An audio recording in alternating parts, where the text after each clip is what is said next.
I read a lot of books about acoustics and acoustic treatment, and I think my studio doesn't really sound that bad.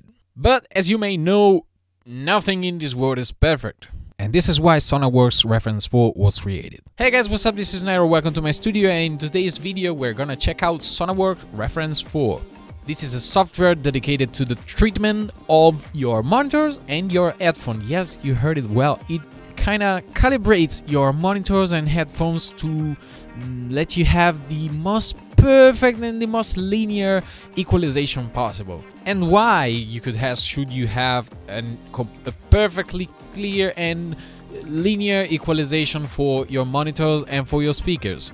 Because let's say that you have a monitor that has a bump at around 5000 hertz, okay, 5 kilohertz.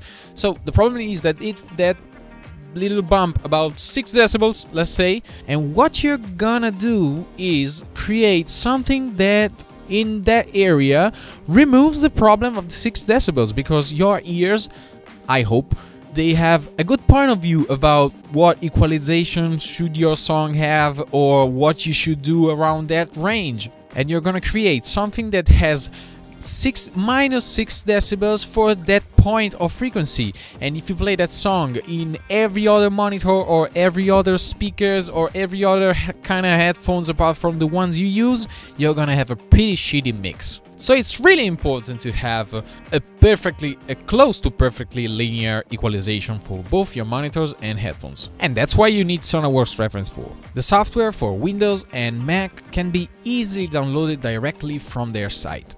And it includes 3 things: the program for the calibration, which is called Reference 4 Measure, the program called SONARWORKS Reference 4 Systemwide, and SONARWORKS Reference 4 plugin, which is not here because it's plugin and plugins don't go here.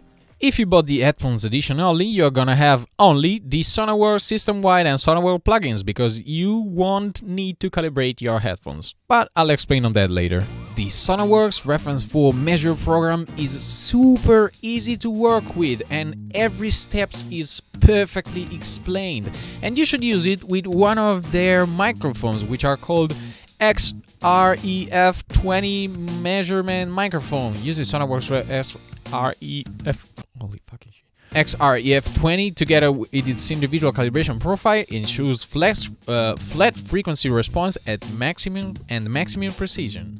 And guess what? I have one. I have this one, which is identical to the one that you can see on the screen, and it works incredibly well. And I downloaded the calibration for this specific microphone, which they did for me. So they calibrated every microphone that you buy, and you can use it with whatever other system you have. That's pretty cool, huh? So after introducing your code right here and doing all the starting steps, you're gonna have to measure your monitors. So this is what is gonna happen. You are gonna follow every single step, and then you're gonna follow every single step also for the calibration, because they tell you, okay, now put your microphone right here, okay, now put your microphone at 10 centimeters from the right monitor or 10 from the left one, and you're gonna follow everything, and the word is a good place. We're not gonna do that because I already did that. So after creating the calibration for your personal monitors possibly with their microphone, a calibration file is gonna be created. And what you're gonna do with that file is load it into SONARWORKS Systemwide and the SONARWORKS plugin. The SONARWORKS plugin works as any other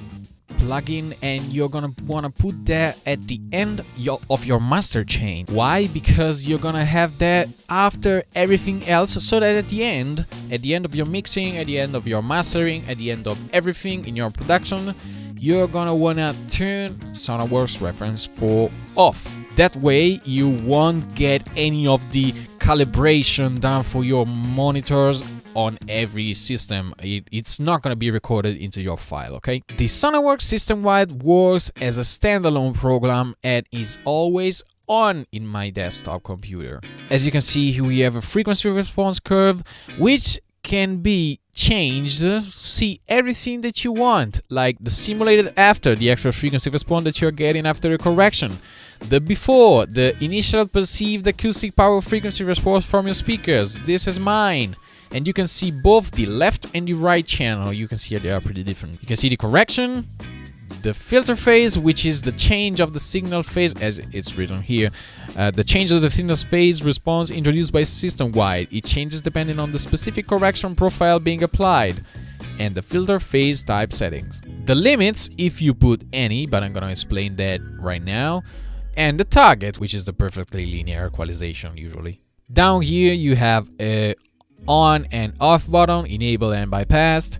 Then you have a bass and highs boost, like bass boost, and a tilt, but no, that's not a high frequency change, that's a tilt. Then you have some predefined target curves, because you can try what your music will sound like if you had any other type of monitors, not anyone, the ones that SONARWORKS knows the response. Then you have a safe headroom, because they turn down your monitors for the amount of decibels that they have turned up in your case. Like in my case, the correction was something about 6.3 decibels more at this frequency, so if they have to turn that on, your song could clip.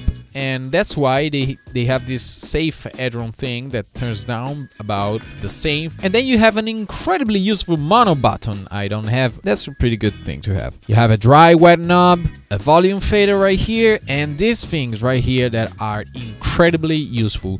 So this thing changes from zero latency to linear phase, and it's the filter type. The filter type, it's just the kind of change that you get. And if it's zero latency, you're gonna have a latency of like in my case that's 22 milliseconds, both for the left and right channel, and it's perfect for real-time monitoring. But the linear phase, it worked actually, I do use when I mix and master songs for clients and for myself.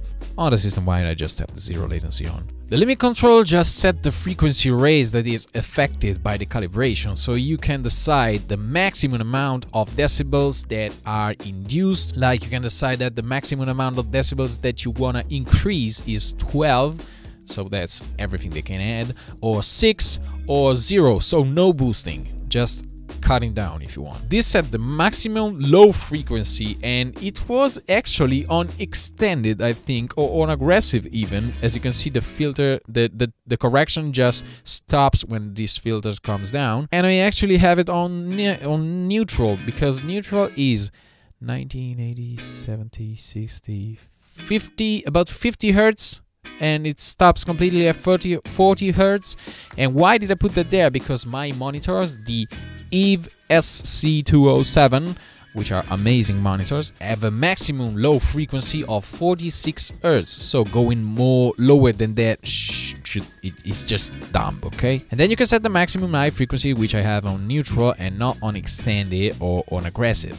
Then you can decide if you want to change the listening spot about the amount that SONARWORKS understood from recording the right and left channels separately, and I actually have this on. Where you're gonna select your system wide for the system audio is in your normal audio. So if you go down here and you go into sounds, you can select the reproduction software, and is SONARWORKS virtual audio device. So SONARWORKS creates something like a virtual audio sound card that you have to select for your system audio, and into this particular page, which is the settings, you can select on which sound card, which system you want to really play the sound of your desktop, which in my case is my Steinberg UR22 MK2, and you can select the buffer size too. For the headphones, you don't have to calibrate your headphone, and you don't have to use another plugin. It's already in the ear. You just have to click this button here, and boom, now you're into headphone calibration. I have my ATH M50X average calibration loaded up. It's average because not creating a calibration profile for your headphones means that SONARWORKS has to do that for you, but my ATH M50X could be different from yours. So they made something like an average calibration, and I think that works pretty well. So I didn't decide to go the other route, which is buying a pair of headphones directly from SONARWORKS, and they calibrate that specific headphones for you. That's a pretty cool idea, but man, that costs a freaking lot. So That's no for me. And you just have everything identical from here. You just you already have the zero latency and everything else. Yeah. So what do I think about SONARWORKS Reference 4? I think that this program is incredibly useful. And for one particular thing, which is translation. What you create with SONARWORKS Reference 4 on is, oh my god, what the hell? What you create with SONARWORKS Reference 4 is something that, from an equalization point of view, it's just about perfect. If it doesn't come out perfect from a treated room with SONARWORKS Reference 4 on, I don't even know what to say, man. And since I started using it, everything that I worked on worked just perfectly. It was just, everything was there. Everything translated well on other monitors and on other headphones. And that's why I always use it. The headphone version is super useful too, and I have it also on my laptop computer that I use every day. And it just works, man. It just works incredibly good. And why you should get that? Why should you buy SONARWORKS Reference 4 and not just treat your room? That's because treating a room perfectly and having it to sound just about right is really a costly thing. So I already treated really well my room, and it sounds incredibly good, as I already said. But SONARWORKS is just that thing that helps and that is there when you need it. So if you don't want to spend something like 1,000, 5,000 or even 10,000 to treat your room, SONARWORKS Reference 4 is what you're looking for. And I guess that's it for this video, guys. Thank you for watching and for listening. Please don't forget to subscribe and leave a like. Please don't forget, because I have not that many people subscribe to my channel and I need friends to talk about this amazing music technology. Do you guys use any software calibration programs or any type of calibration for your monitors or for your headphones? If yes, please write it down into the comments and we'll talk about it. So guys, thank you another time, and I'll see you in the next episode. Bye.